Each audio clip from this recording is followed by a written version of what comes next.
Welcome back to Yahoo Finance Live. A pending federal judge's decision could derail or greenlight a $2.2 billion merger. Yahoo Finance's Alexis Keenan has the latest on that and more. Which merger are we talking about and what's going on here? Right, so many to keep track of. So this is the one that was a 3-week trial that ended on Friday between the Justice Department and, on the other hand, defending the case, Penguin Random House and Simon & Schuster. Those two companies want to merge in that $2.2 billion deal. Justice Department says no, that it would frustrate, they think, the market for top-selling books. Now, during the trial, the companies and the Justice Department really narrowed down the heart of the case here, and the market specifically is what has become the market for books where authors are getting advances of $250,000 or more.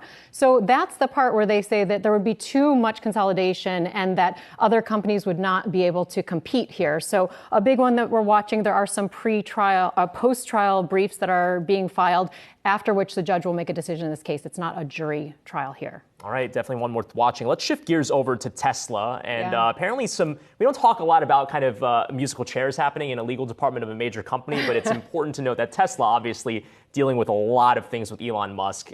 What exactly is happening there? Right. So Bloomberg put out a report saying that the top legal officer really at the company, who's not its general counsel, his name is David Searle, and they said that he had left several weeks ago, approximately. But then Tesla put out a tweet from its official Twitter account saying, no, that's not the case. He has not left. So there's a dispute there. Nonetheless, you mentioned the musical chairs. The problem here to some shareholders is that the chairs necessarily aren't being refilled. As I mentioned, there's no general counsel at the company. That gives some shareholders pause, thinking that there should be a C-suite executive with that title, especially as Tesla has a lot of different legal fronts that it is both defending and pursuing on a regular basis. So we're watching here to see if that is actually the case, that he's really left the company, Searle, or whether or not there's more to be learned in that department.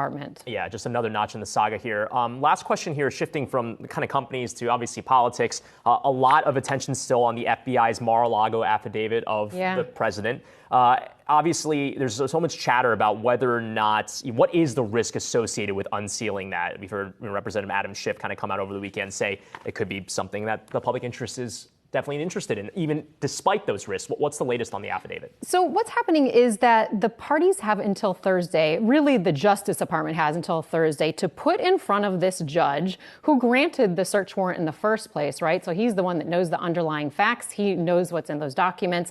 They have to present a redacted version of the search warrant affidavit, and he's going to decide whether these companies that you're looking at here will get their day to say, yes, there should be some more disclosure here. The motion that he's deciding was brought by these news organizations saying that there's a strong public interest in disclosing the information in that affidavit. And that's where all the meat on the bones is, right? That's where the government is making its case to say why the judge should have allowed the government to go in and search Mar-a-Lago. A lot of information there, though, the government says is sensitive, like witnesses' information, their identities. They say that those parties should be able to remain private. There's a strong interest there. So this is really a balancing test that the judge is going to be putting forth to decide whether or not we're going to learn more about what is in those affidavits. It will be extensive amount of information in there. Maybe we'll see a document with some redactions that will lead us to, some additional information.